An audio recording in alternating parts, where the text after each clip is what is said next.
અમદાવાદમાં સફાઈ કામદારોની હડતાલ આખરે સમેટાઈ ગઈ છે।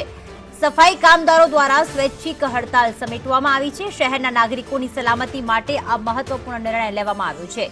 નાગરિકો રોગચાળાનો ભોગ ન બને તે માટે આ નિર્ણય લેવામાં આવ્યો। સફાઈ કામદારોએ જાતે જ કામગીરી શરૂ કરી દીધી છે। તો હાલ કોઈ અધિકારી સાથે માંગણી બાબતે ચર્ચા થઈ નથી।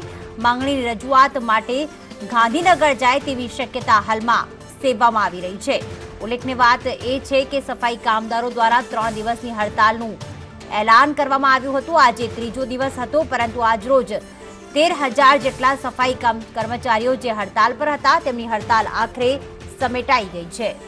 વધુ વાત કરવા જોડાઈ ગયા છે અમારા સંવાદદાતા બ્રિંદા રાવલ। બ્રિંદા, જણાવશો કે સફાઈ કામદારો દ્વારા જે નિર્ણય લેવામાં આવ્યો છે, શું કોઈ અધિકારી સાથે કોઈ વાટાઘાટો થઈ છે કે તેમની સ્વૈચ્છિક જ આ સમગ્ર હડતાલ સમેટવામાં લીધી છે?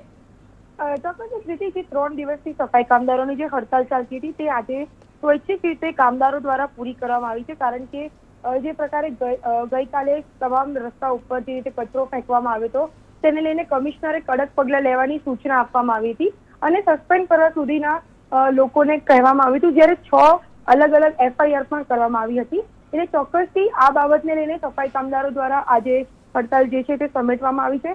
અધિકારીઓ સાથે કોઈ પણ વાતચીત થઈ નથી, પરંતુ એવી માહિતી મળી રહી છે કે 10:30 વાગતા કોર્પોરેશન ખાતે અધિકારીઓ અને સફાઈ કામદારો જે છે તેમાં નોકર મંડળના અગ્રણી સભ્યો છે તેઓ દ્વારા વાતચીત કરવા માટેની મીટિંગ બોલાવવામાં આવી છે।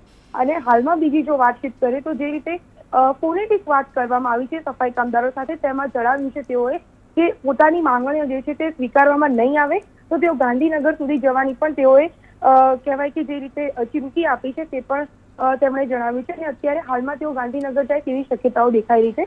એટલે જે રીતે જે પણ અધિકારીઓ જે સફાઈ કામદારો સામે પગલાં લેશે તો તેઓને ક્યાંય પણ નોકરી નહીં આપે તેવી શરતે FIR કરવામાં આવી છે। એટલે આ FIR ને કારણે તેઓએ સ્વૈચ્છિક રીતે હડતાલ પૂરી કરી હોય તેવા હાલમાં જે દ્રશ્યો સામે આવે છે તે જોવા મળી રહ્યા છે। ચોક્કસ, એટલે હડતાલ સમેટાઈ ગઈ છે પણ માંગણીઓ હજી પણ યથાવત છે।